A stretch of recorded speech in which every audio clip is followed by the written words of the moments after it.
yarım kalıyor.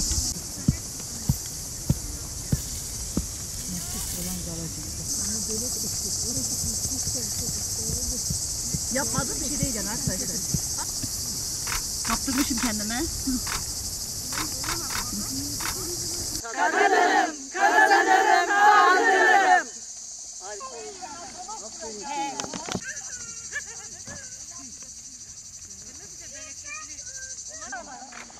Dur Aylin, dur Aylin.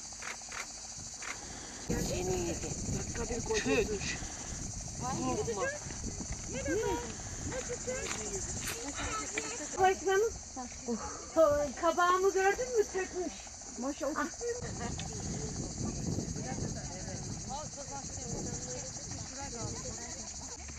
Tut içeline sen bak. Ya vay, maşallah. Vay. Aferin sana. Of aferin. Zuma. İnşallah. Bunu kullanırım bak. Ama kullan. Oy sevsinler seni he. Ne güzel bir tane kırmızı şalvar diktireydi. İşte kumaş alamamış, yetiştirememiş. Bayan tabii ki.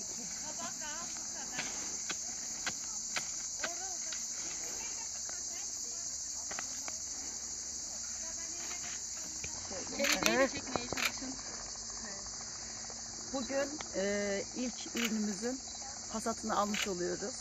2 aydır çaba göstermiş olduğumuz, emek vermiş olduğumuz tarlamızda kadınlarımızla birlikte üretmiş olduğumuz ürünümüzü almaya başladık. Şöyle. O bir melemenlik rahat çıkarmış. Dolu çok var. Çağ bak. Bunlar emek. 2 ay önce başlamış olduğumuz boş arazimizde ata tohumlarımızı, bamyamızı, kapya biberimizin ekimini yapmıştık. Domates, biber, patlıcan gibi. Bugün artık 2 ay gibi bir süre içerisinde artık ürünlerimiz sebzelerini vermeye başladı. Bugün onun mutluluğunu ve gururunu yaşıyoruz. Hayırlı ve bereketli olsun inşallah. Biz bu 2 ay süre zarfında belli aralıklarla gelip takibini yaptık ürünlerimizin. Çapasını yaptık. Haftada bir veya işte 10 günde bir çapasını yaptık. Kadınlar da çok mutlular. Onları toprakla buluşturduğumuz için çok mutlular. Bizler de çok mutluyuz. Onlar mutlu oldukça. Bu dikimini yapmış olduğumuz bamya ve kapya biberimizin ürünlerini Hanımeli pazarımızda ve Battal Gazi'nin Kalbi Kadın Kooperatifi'nin kafe marketinde alımını yapabilirsiniz ve kadınlarımıza destek olursanız çok mutlu oluruz. Teşekkür ediyoruz.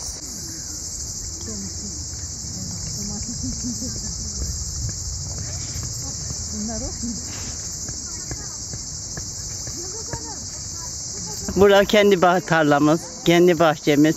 Öyle mutlu, öyle bir gururluyuz ki anlatamam.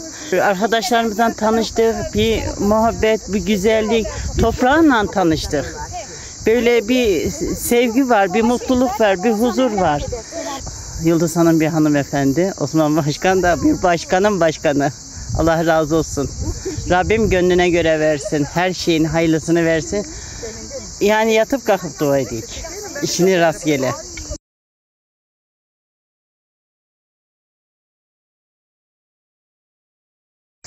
Tarla ektik ve çok güzel gidiyor.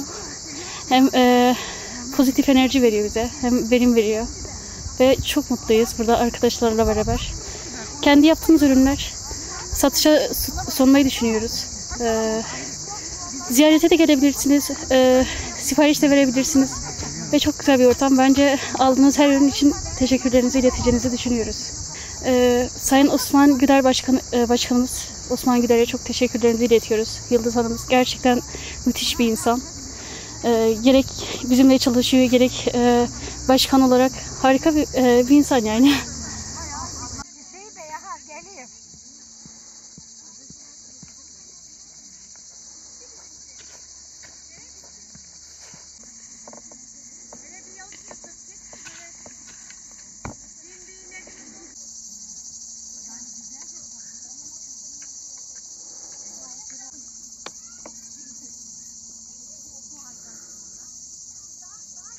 Thank you.